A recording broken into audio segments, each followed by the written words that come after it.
tem aí um monte de coisas vindo dos Estados Unidos. Querem barrar Alexandre de Moraes de entrar nos Estados Unidos, estão articulando isso, né? Você acha que há espaço para isso? Há essa possibilidade de deputados votarem um projeto para barrar a entrada de Alexandre de Moraes nos Estados Unidos? Fabiola, sem dúvida nenhuma isso pode acontecer. E eu queria dar alguns passos atrás para a gente lembrar o que é que aconteceu especificamente no caso daquela denúncia da Rumble e das empresas de mídia do presidente Donald Trump contra Alexandre de Moraes. Se você for ler aquilo ali, o que é que diz a denúncia? Ela diz que Alexandre de Moraes cometeu censura, etc. Desculpa. Mas, acima de tudo, o que ela faz? Ela compara Alexandre de Moraes ao Tribunal Penal Internacional de Haia, que foi alvo de sanções por parte do governo Trump. O que aconteceu com o procurador-geral do Tribunal de Haia? Ele foi alvo de confiscos, ele foi alvo de banimentos no que se refere à entrada dos Estados Unidos, e ele foi, obviamente, sancionado pelo governo americano, dizendo o seguinte: o procurador-geral de Haia foi além das suas competências e acabou afetando interesses americanos. E aí eles fazem a comparação justamente com quem? Com Alexandre de Moraes, dizendo que Alexandre de Moraes cometeu, entre aspas, os mesmos crimes.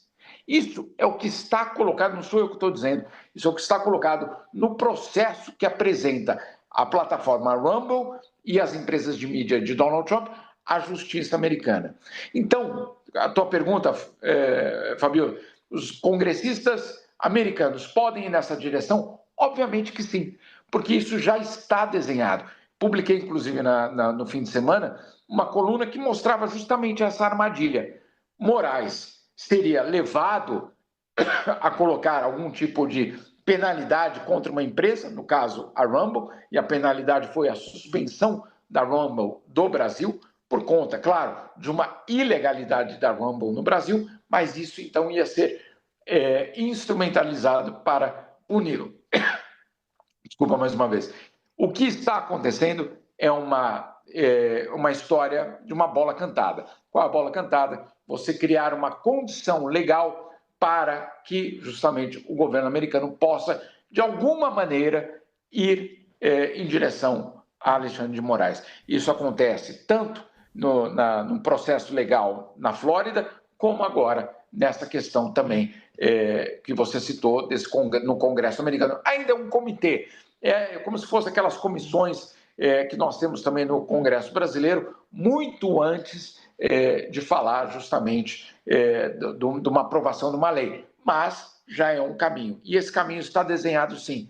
Um eventual embate entre Brasil e Estados Unidos vai acontecer por meio, claro, do debate de Alexandre de Moraes e, claro, da eleição de 2026. Falando aqui pura e exclusivamente do Alexandre de Moraes. Entendam, este projeto, se for aprovado, ele vai ter efeito imediato sobre todas as autoridades brasileiras, incluindo o ministro do Supremo Tribunal Federal, Alexandre de Moraes, mas também procuradores, delegados, juízes substitutos, agentes da Polícia Federal, todos que estiverem ou já tenham estado envolvidos em ações contra plataformas ou usuários americanos ou residentes permanentes dos Estados Unidos.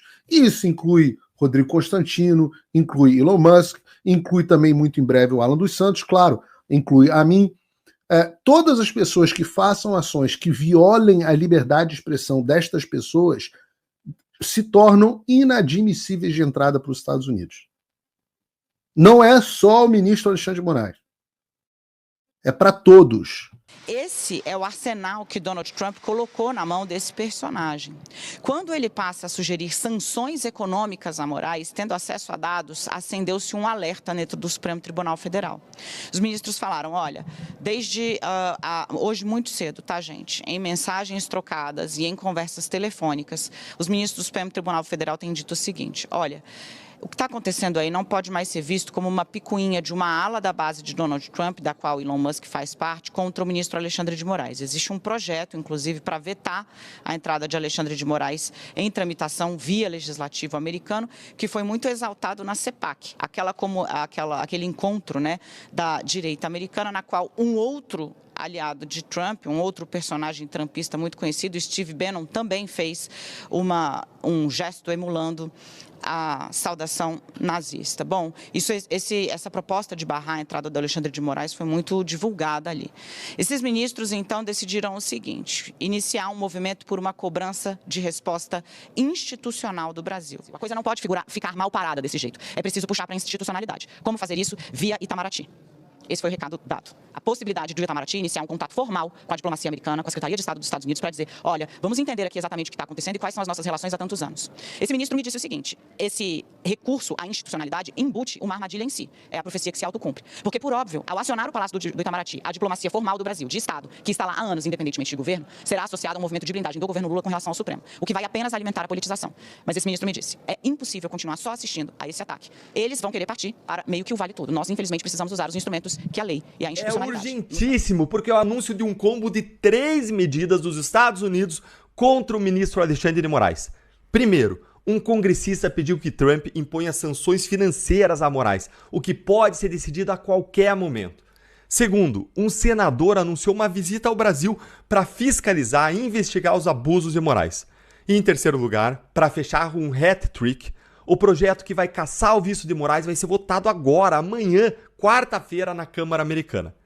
Gente, o meu dia hoje, vamos falar a verdade, não podia começar melhor com essas notícias maravilhosas vindas dos Estados Unidos, da terra do Tio Sam. É uma verdadeira metralhadora giratória de medidas contra os abusos do Alexandre de Moraes praticados aqui no Brasil. O discurso de sua santidade me lembra de regimes à beira do fechamento. Talvez ele ache que essa é a única forma de escapar da pedrada que está vindo direto dos Estados Unidos. E a pedrada parece que está vindo forte. O Comitê Judiciário da Câmara dos Representantes dos Estados Unidos votará nesta quarta-feira um projeto de lei que pode impedir a entrada de Xandildo no país. Caso o projeto seja aprovado, ele também pode resultar na deportação do magistrado, caso ele já esteja em território norte-americano. Já pensou? Ele chegando algemado junto a uns 300 deportados ilegais? O projeto, denominado No Censure on Our Shores Act, foi apresentado em setembro de 2024 pelos deputados republicanos Darrell Issa, da Califórnia, e Maria Elvira Salavar, da Flórida. A proposta surgiu como uma resposta à decisão de Xandão de suspender a rede social X no Brasil, depois que a plataforma se recusou a cumprir ordens ilegais do STF. Mas Paulo Figueiredo avisou que vinha mais. Minhas fontes dizem que nas próximas horas teremos mais uma artilharia pesada na direção do Alexandre de Moraes, vinda dos Estados Unidos. É uma após a outra. Essa envolverá o pedido de sanções financeiras contra o ministro e não apenas a cassação de visto, inédito até agora. E veio. Ainda ontem, o deputado norte-americano Rich McCormick solicitou ao presidente Donald Trump que adote sanções econômicas contra a sua xandidade. O juiz do Supremo Tribunal Federal, Alexandre de Moraes, está armando o judiciário para fraudar a eleição de 2026, silenciando a oposição e protegendo o presidente Lula. A acusação de Jair Bolsonaro não é justiça, é perseguição jurídica, assim como o que foi feito ao presidente Trump. Moraes também é uma ameaça aos Estados Unidos, censurando empresas americanas, suprimindo a liberdade de expressão e violando a soberania digital. Suas táticas autoritárias exigem ação. Peço ao governo Trump e ao Congresso que imponham sanções Magnitsky, proibições de visto e penalidades econômicas. Os Estados Unidos devem defender a democracia, a liberdade de expressão e o Estado de Direito, antes que seja tarde demais. O povo do Brasil merece eleições justas e livres, e não tirania judicial. Se nós ficarmos parados e não fizermos nada, nós mandamos uma mensagem perigosa de que os Estados Unidos toleram a manipulação da democracia. A solicitação baseia-se na Lei Magnitsky, que permite a aplicação de sanções contra indivíduos acusados de violar direitos humanos ou de se envolverem em corrupção. As medidas incluem congelamento de ativos e proibição de entrada nos Estados Unidos. Agora não tem mais Disney. É só Beto Carreiro. Mas a coisa ficou ainda mais interessante quando o jornalista Mário Naufal contou sobre o discurso de Xandão chamando as Big Techs de máquina fascista. Alexandre de Moraes diz que as Big Techs são uma máquina fascista atrás de poder e lucro. Reparem quem respondeu. É Lírio Vosca. O Xandão não tem propriedades nos Estados Unidos? Paulo Figueiredo respondeu Elon. Ele não precisa ter. Assim que ele for adicionado à lista SND do OFAC, todas as instituições financeiras imediatamente fecham suas contas bancárias, incluindo as do Brasil, para que não sejam sujeitas a sanções secundárias. O presidente Trump pode fazer isso a qualquer momento, a seu critério, por meio da lei Magnitsky. E o bilionário xingado pela Janja replicou. Interessante. Oh não, as comportas se abriram. Elon postou interessante. Quando Elon Musk acha algo interessante, você sabe que está prestes a embarcar numa jornada cheia de emoção. Parece que o Xandão finalmente mexeu com gente infinitamente mais poderosa do que ele. E levando em conta como o pessoal que gravita ao redor do poder em Brasília age, todo mundo vai querer se afastar do Xandildo, porque não vai ter mais nada a ganhar dele e tudo a perder. Ele será evitado como a peste. Do jeito que as coisas estão indo, não somente o Senado vai abrir o processo de impeachment do cabeça de espelho, mas cada um dos senadores vai fazer questão de dar voto aberto pela cabeça dele, para ter certeza que não será considerado um colaboracionista pelos Estados Unidos.